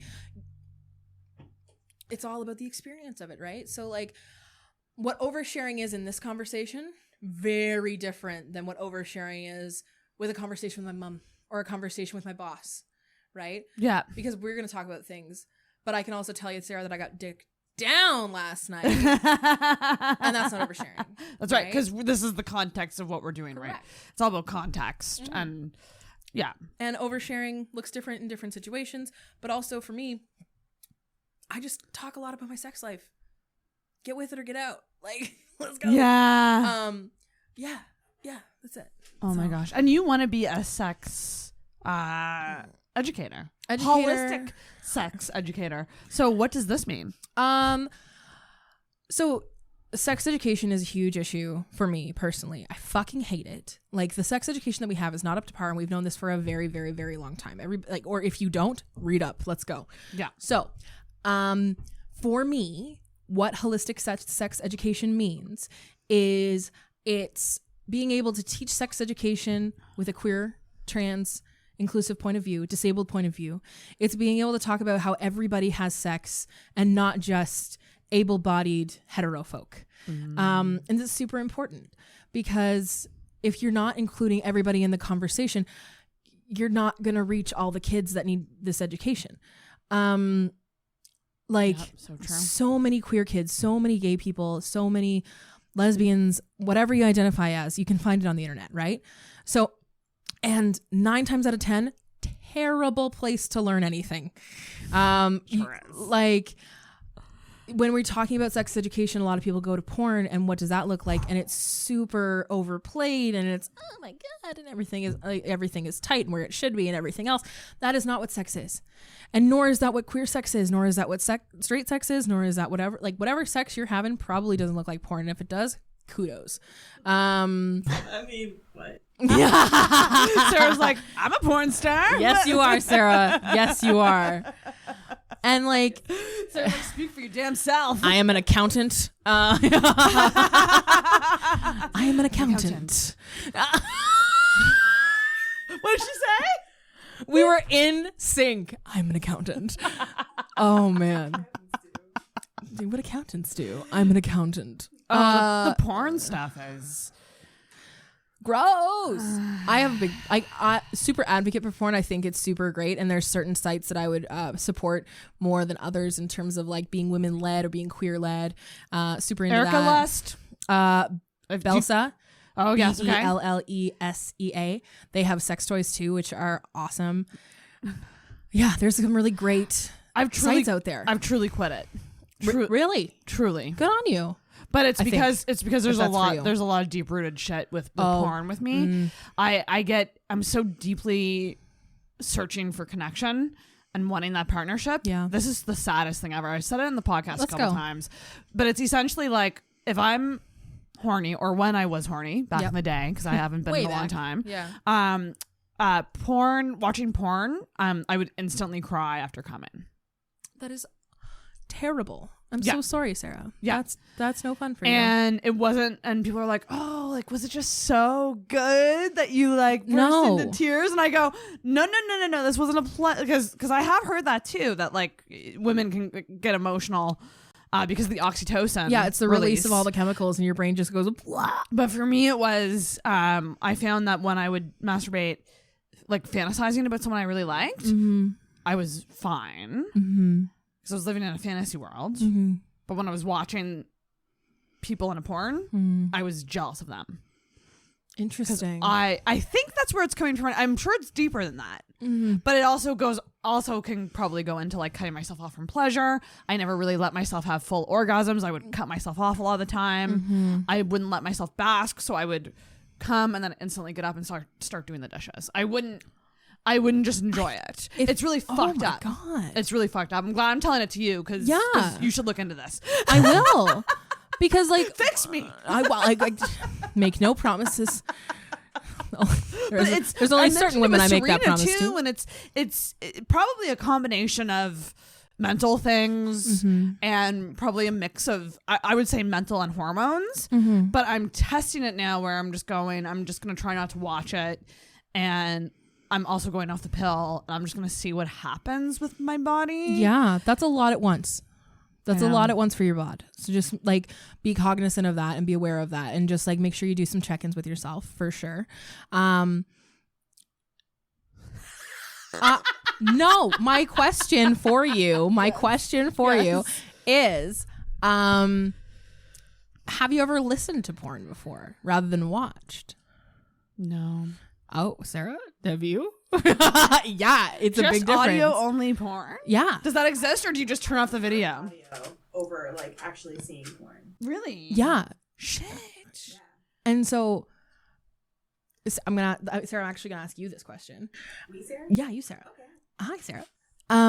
So, and I don't know how you identify either, so please let me know.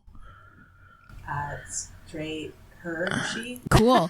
My question for you is, do you identify as plus size or like fat or like anything other than straight size? Like, where are you at with that? I have no idea. Okay, cool. Identify as plus size or anything like that. Okay, cool. Just because I know like you're beautiful and voluptuous, and I was just like noticing.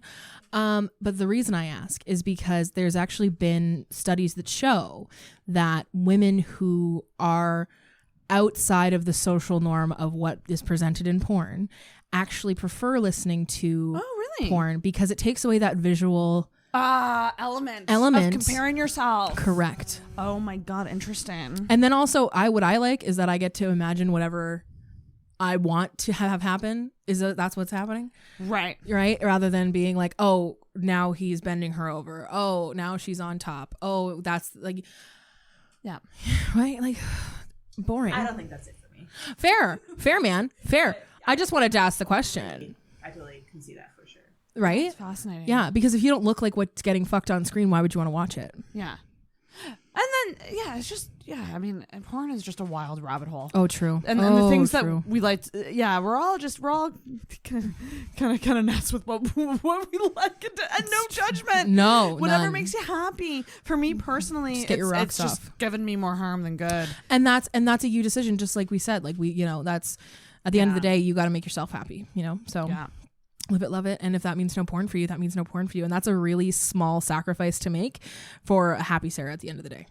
We'll see. I mean, I'm hoping that I can get back to a place of like feeling in my body again. I think that's what it is. I think I'm actually totally disconnected from my body just because I'm not giving myself self-care. Yeah. Well, that's a huge thing, man. You got to be connected with your bod. You got to know what's going on. Yeah. If you're not, you're just walking around like a brain in a jar. That's no good. That's literally what it feels like. That's not good. Gotta get to the Literally float what center. it feels We're like. going to the float center. I'm gonna come to the float center. I'm so excited. So, romancing yourself. Ooh, yes, this idea. We love this one. This is a very interesting concept and a great idea. Yeah. So tell me about this. So, I don't even know when I started this nonsense, but I loved the idea of self-love. I had a hard time with the concept of it in terms of just being able to flip on a switch. And being able to like look in the mirror and be like, you're beautiful and worthy of love. To me, that's not quote unquote, that wasn't working for me. So I will say that. And what I found helped was doing things for myself that I would thank myself later for, as if I were somebody else. Yeah. Like running myself a bath as if I would run one for a partner. And if I had a stressful day, because I deserve it. Like not having to think about what somebody else is going to do for me. What the fuck am I going to do for me? Like if I'm going to prioritize, if I really want to go do something, I'm not going to wait around to go do it. I'm just going to do it for myself and say, oh, and my favorite is like, comparison to this is like stoned Harley versus sober Harley. So sober Harley will get stoned Harley snacks and then sober Harley will go, thanks, stoned Harley. Like stoned Harley will thank sober Harley or past Harley. And you're literally dating yourself. You're treating yourself like a partner. Yeah, exactly. And as soon as you do that, the bar goes up, bitch. Like, because then you realize what you have to give yourself and what you have to give to another person. And you're like, oh shit, the game just changed. Because if you like, oh man, there's a comedian that I love, and you might know him, Daniel Sloss, this Welsh fella. Don't. Oh, bitch. Daniel Sloss? Sloss. And he's got two specials on Netflix and one on Crave. Ooh. He's incredible. And so one of the parts of his, bit is like, if you only love yourself 30% and then somebody comes along and loves you at 40%, you're like, wow, that's so much. And it's literally not even half. Right? Yeah. So like, remember that. Oh, that's fascinating. If you don't love yourself 100%, then what the fuck? Yeah. Right? And he's also the guy that like, he also makes sex ed hilarious. Oh, amazing. Sorry. Yeah, and the percentage thing is fascinating too, because if you actually love yourself 100%, or if you're close to that, if you're at 95, whatever, then you have a partner that brings in more percentage, then you're extra happy. Right. It's a bonus. This person has got to prove it. Yeah. You got to go the extra mile. Yeah, they're in right? competition with you. That's right. Because nobody should be loving yourself more than yourself. I also love what you said about like the self-talk not working for you, because I agree. It's just not my thing. I think feel actions silly. are so much better. And I also think allowing yourself to be independent and not going, I really want to see that movie in theaters, but I hate going to movies alone, so I'm not going to see that movie. Go to the movies alone. I used to never go to the movies alone. Go out to eat alone. I really want to try that restaurant. You ask around, no friends are available for you to go with. Go by yourself. Go by yourself, because I guarantee you're going to have such a good time. And you know what? People watch, and if that's not your thing, bring a fucking book. Like, have a good time by yourself, because why the fuck are you waiting for somebody else to? Yes. And traveling. Like, I mean, that's a huge thing for me. Like, I think in the next year or two is like, I really want to take a solo trip somewhere. It's very empowering.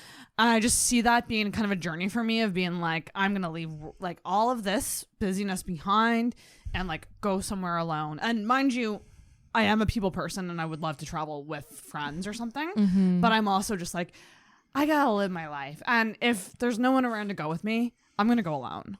My favorite is like book a trip, and then if somebody wants to come along, they can join you for a leg of it or 2 legs of it or whatever. But they're like, not a requirement. But they're not a requirement. They're a bonus. They're a bonus. It's gravy. It's gravy. It's gravy. It's gravy on the You're meat. my gravy, baby. It's the gravy on the meat and the mashed potatoes. Because you're the meat and the mashed potatoes, bitch. I'm the meat and the mashed You're potatoes. the meat and the mashed potatoes. I am the drink. Oh yeah, that's the joke I'm working on. I just thought of Gus's. No one laughed, and I literally went, "Get it? Breastfeeding." Like, it's just like fucking Christ. God. Oh dear. I'm so happy that you just get it. Breastfeeding. I am the juice. I am the drink. But you're so right, and I love this so much. Yeah, man. And you're also a people person. I am. So this is kind of breaking a myth about extroverts and people. Like, would you say you're an extrovert? Oh, 100%. Yeah. I can sense that from a mile away. Oh, bro. I walk down the street and people are like, "Oh, she's an extrovert." Okay. Most Geminis are experts. Yeah. Oh, I know introverted ones though. Oh, me too. Yeah. They're very Again, the duality. But I love Geminis. But I love that because that's kind of busting a myth about extroverts and people where Oh my it's gosh, like, yes. no, like we can also enjoy alone time with ourselves. I literally, so this oh my God, this last week has been fucked. Last weekend I drove up and down to New Brunswick twice. I've worked my ass off all week. It's just been a wild week. So, and I've been seeing a lot of people, and I just am a little overwhelmed right now. So I was actually reached out. I was just on a phone call with a friend before I came in, and I was like, "Listen, I really want to see you, but we're seeing each other tomorrow, and this evening I'm just gonna have a night with me and the dogs because I just need Me time. me time."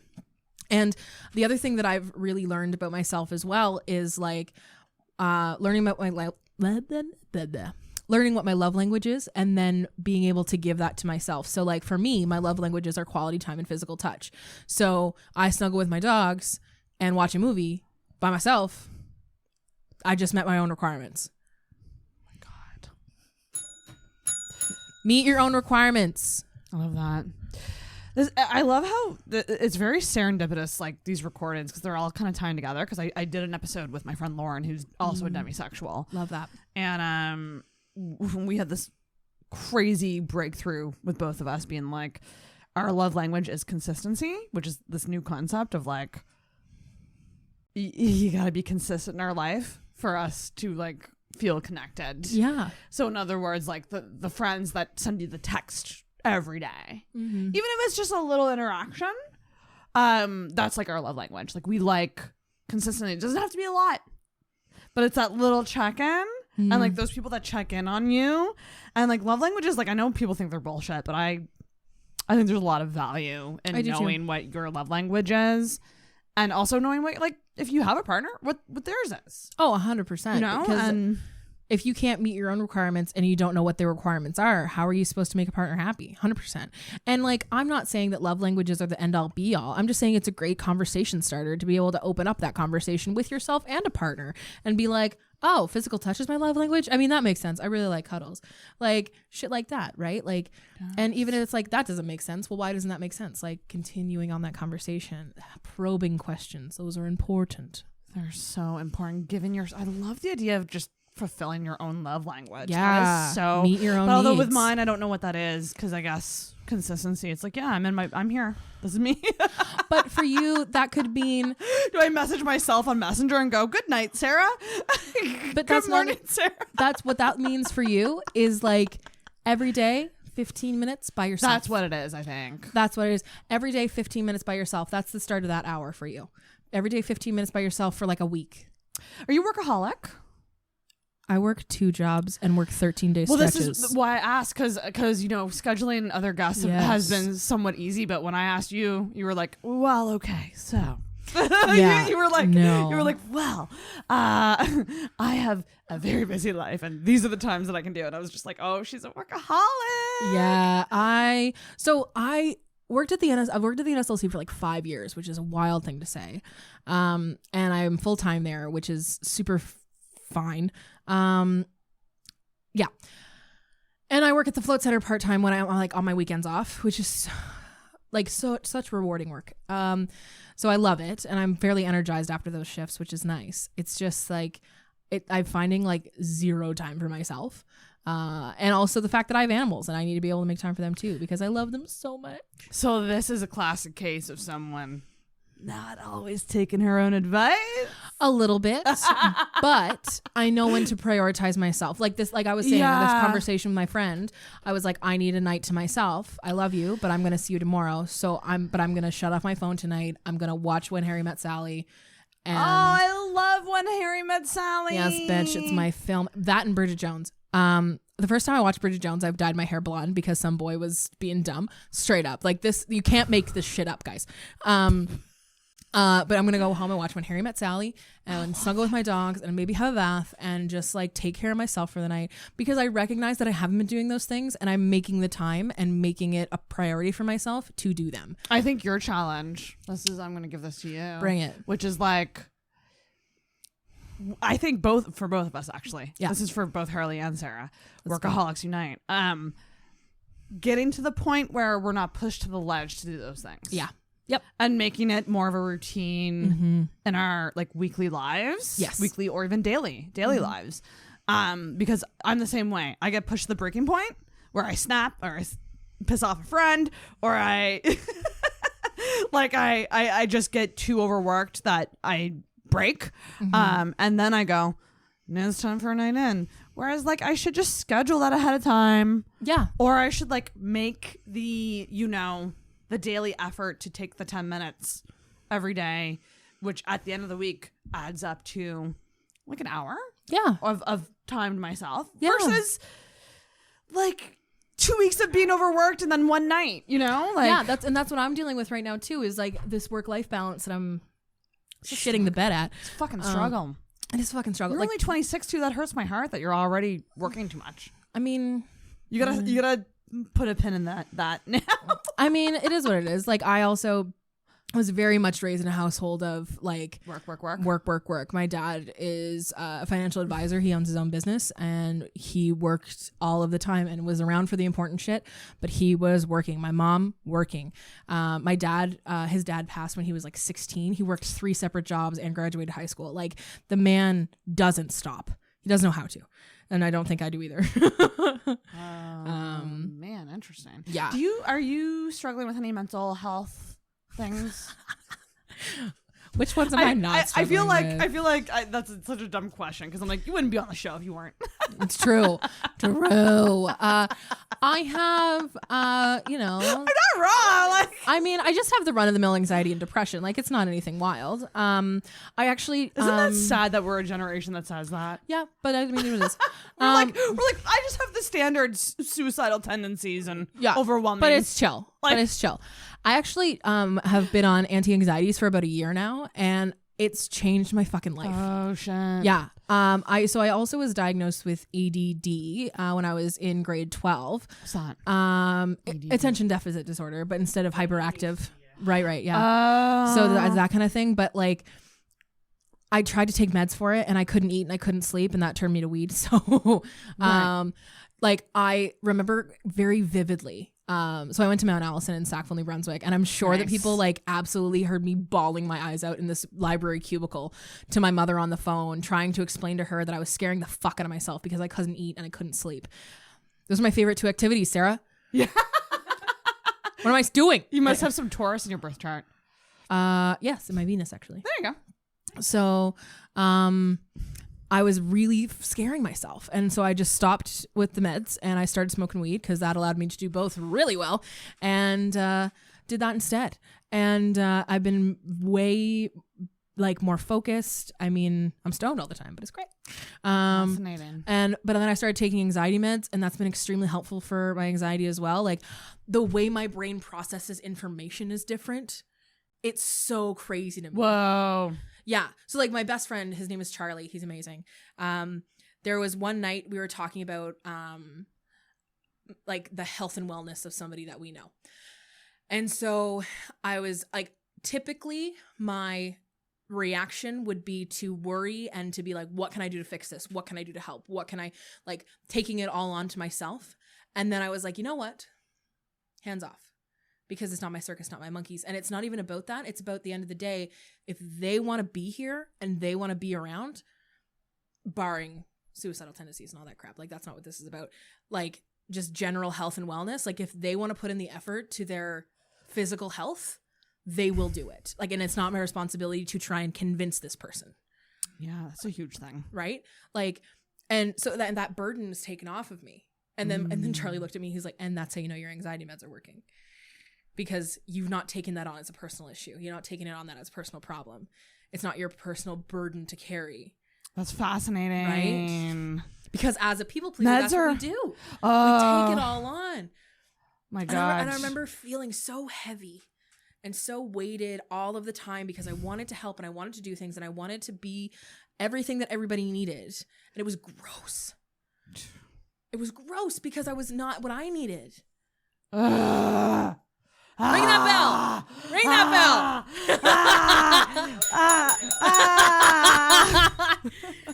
bell! Okay, thank you so much. Oh my God. Right? Isn't that a wild concept? It is. The people pleasing. I just gotta say, it's toxic. So bad. And there's so many people I know that do it.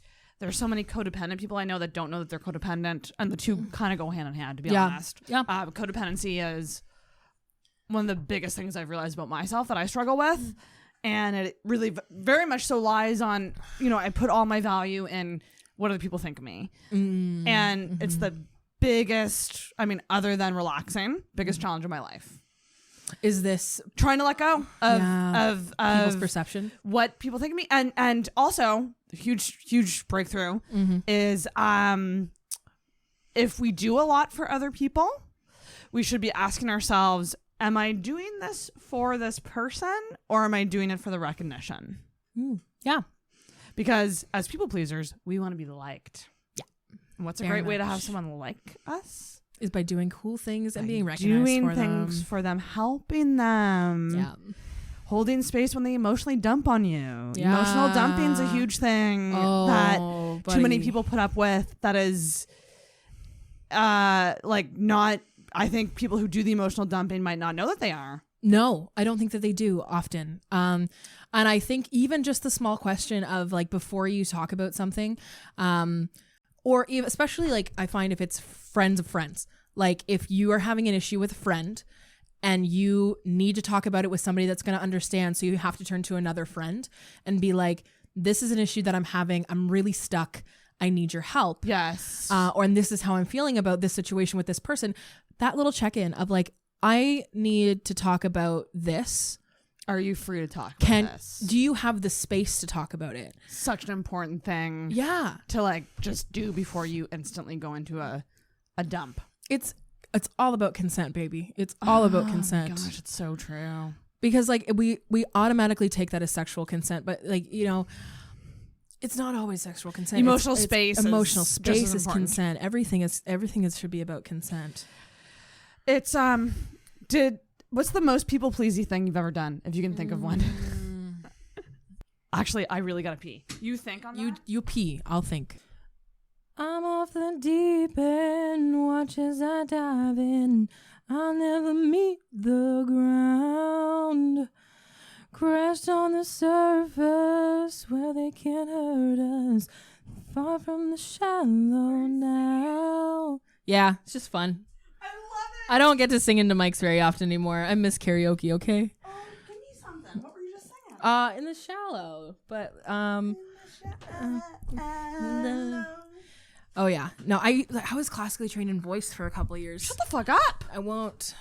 What give me just a give me something. Oh god. I'll just do karaoke. I'll just do karaoke. At last my love has come along.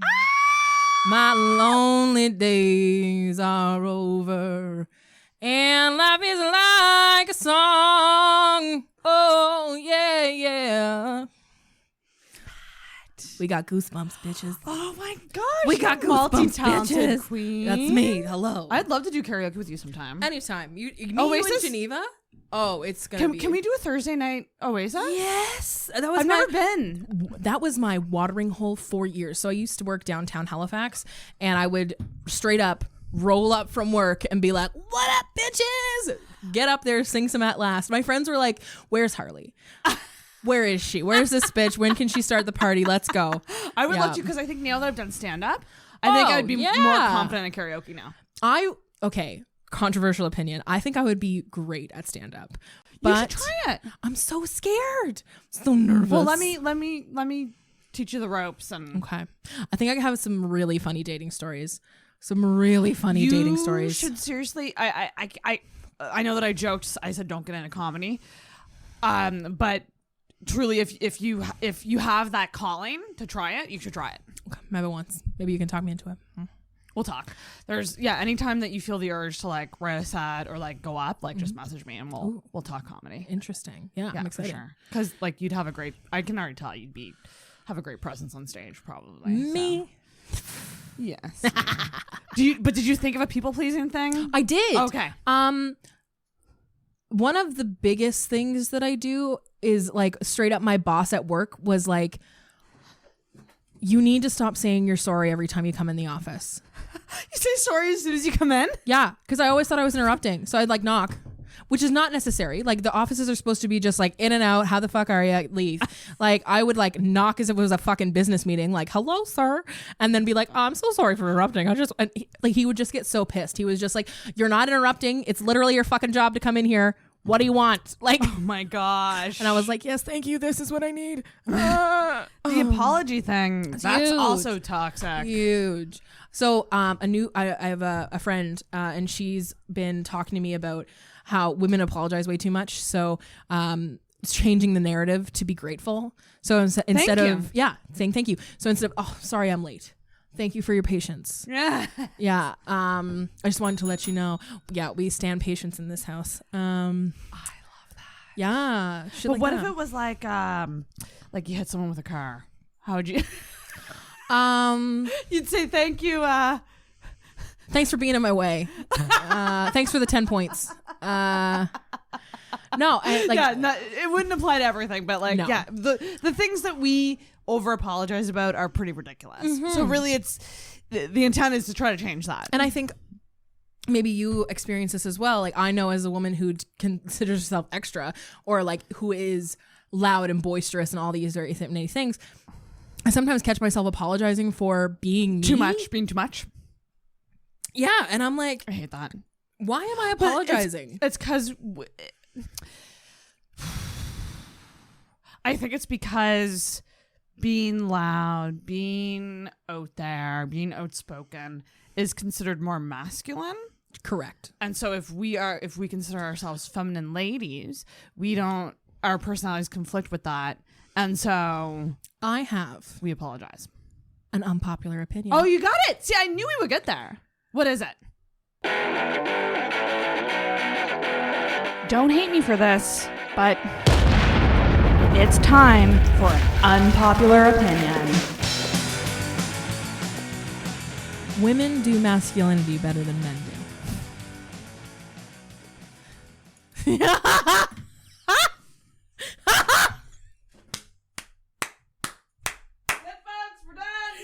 And that's the end of the podcast. That's so funny. That's so funny. So that's fascinating that you say that, because women do masculinity better than men do. Comedy, Mm-hmm. and I've learned this from listening to podcasts with female comedians. Yeah. A female comedian is masculine. Mm-hmm. A male comedian is feminine. Because if you think about male comedians, they are being vulnerable. They're talking about their life. They're expressing themselves. That's typically a feminine thing. True. With women, we are standing on a stage going, listen to me. Mm-hmm. Yeah. That is masculine. Mm-hmm. I couldn't agree more, though, to be honest. And I'm specifically thinking about butch women in general. It's certainly who not I as love. annoying when women do it. Well, the thing is, here's the reason that I think this, okay? And you can correct me if I'm wrong. And mask folk, correct me if I'm wrong. So masculinity is earned by men over the years. Like, as they grow up, they get their man card and like all these gross ideologies that are perpetuated by the patriarchy, blah, blah, blah, blah, blah. Big 5-letter words. Yeah. Or $5 words. There we go. I promise I'm up here and make sense. But women, whether it be butch women, whether it be femme women who take on masculine roles sometimes, whether it be whatever sense it is, women have to learn masculinity when they're older because it's not given to them as children. So women learn it where men earn it. Maybe. And this is a very underdeveloped thought, so don't hold me to everything. No, but that would make sense because, and we have to knock down more doors to get to that space. Yeah, for sure. And that's probably the big reason why those who break through those doors are doing it so well. Mm-hmm. Absolutely. Fucking breakthroughs, man. Every day. That's such a great point. Because you look at the women, I hate bringing it back to comedy, but when I think of successful female comedians, there's still show posters that I see where they're the only woman. Mm-hmm. And it's because they've fought so fucking hard to get to that level of success, and they're still one of the only ones on it. But they're killers. And I also think about, when I think of women in comedy, I have Chelsea Handler. Yeah. I have Eliza Schlesinger. Love her. I love her too. That's unpopular. Not a lot of people like her. Yeah, that's an unpopular opinion too. And what I'm about to say, there's somebody else that I was thinking of, but the important part is Eliza. She makes fun of women during her set. Mm-hmm. She makes fun of the stupid shit we do. Yeah. Yeah. And not to say that it's not funny. Yeah. Because it is. I think it's hilarious. We are little sheep and we're like in our high heels and we're... Yeah, and the bachelorette parties. It's and hilarious. Yeah. Absolutely. It's so funny. Yeah. And it's not that she's wrong, but it's still the fact that she has to rely on making fun of other women in her set to be funny. Yeah. Fucked, man. Fucked. Yeah, you make a good point. And I'm not saying that women aren't funny. And I'm not saying that what we do isn't stupid sometimes, because it is. But it's intriguing to me. I would like to again. This is baby brain thoughts. Baby brain thoughts. I love this though. They raw. I love they this. Freshly squeezed. Freshly squeezed thoughts with Harley. Oh God. It just sounds like milking a cow. Kind of, but I feel like it's from my brain. Like it's not good.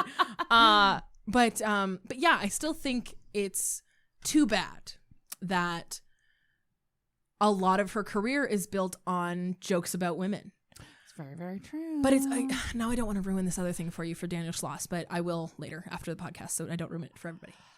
And with her too, she's presenting these things in a way that is so masculine. She's very yelly. She's very physical on stage. Which is so funny because she's a fairly tiny lady.